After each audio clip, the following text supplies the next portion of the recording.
Well, good morning, Trondheim friends, and welcome to this fourth season of Patio Ponderings. I'm so grateful that you decide to join me every week as we think about the Bible stories that we're encountering in worship. So welcome again. Today I'm in the prayer garden here at Trondheim, and it's just full of lush and abundant life. What a beautiful spot this morning. So today I'm thinking about this story that we had this past week in worship, and it comes out of the Gospel of Mark in chapter 9, and it's a story of Jesus healing a boy with an evil spirit that causes him to not be able to speak. And I'm thinking about this first verse of this story. We're in Mark 9, chapter 14. When Jesus, Peter, James, and John approached the other disciples, they saw a large crowd surrounding them and legal experts arguing with them. And I'm pondering, inquiring minds want to know, what are they arguing about?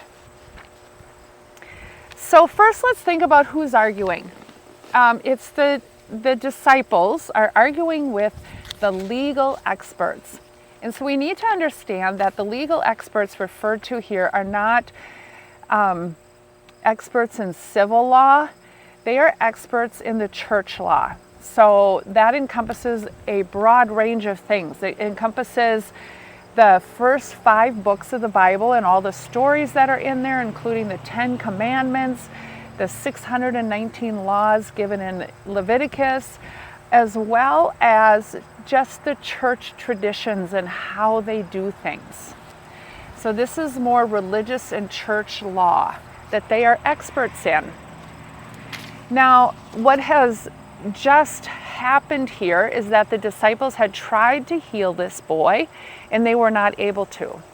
So is that what they're arguing about? Are they arguing about healing? Are they arguing about the disciples' authority in healing? Are they arguing about Jesus and his ministry? Because we know that Jesus has run up against these legal experts several times and has been accused of breaking the laws.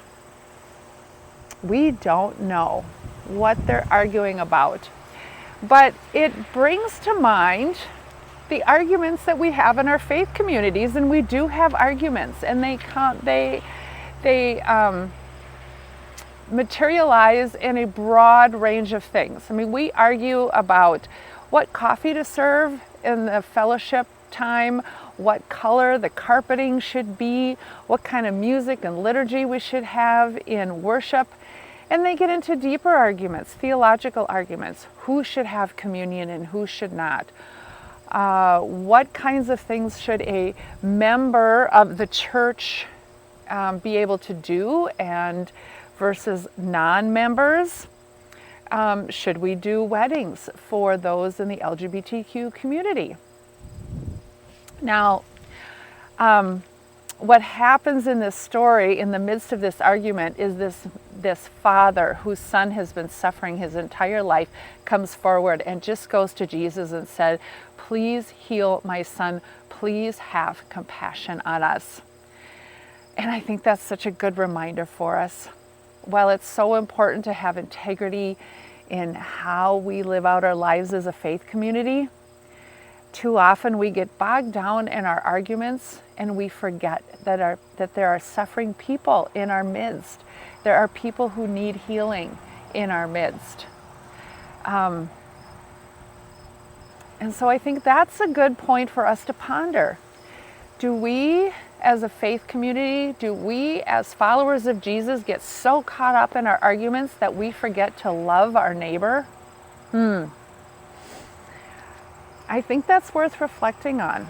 I think that's a question that deserves to kind of be always on our minds, that in our ways of being church, do we lose sight of what's most important? And that is just to love our neighbor, to have compassion on our neighbor, to bring healing to those who are suffering.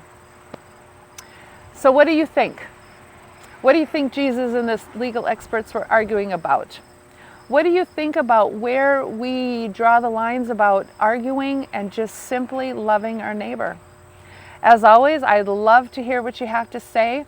Thanks again for joining me as we begin this 4th year together in the patio, and we'll see you on Sunday.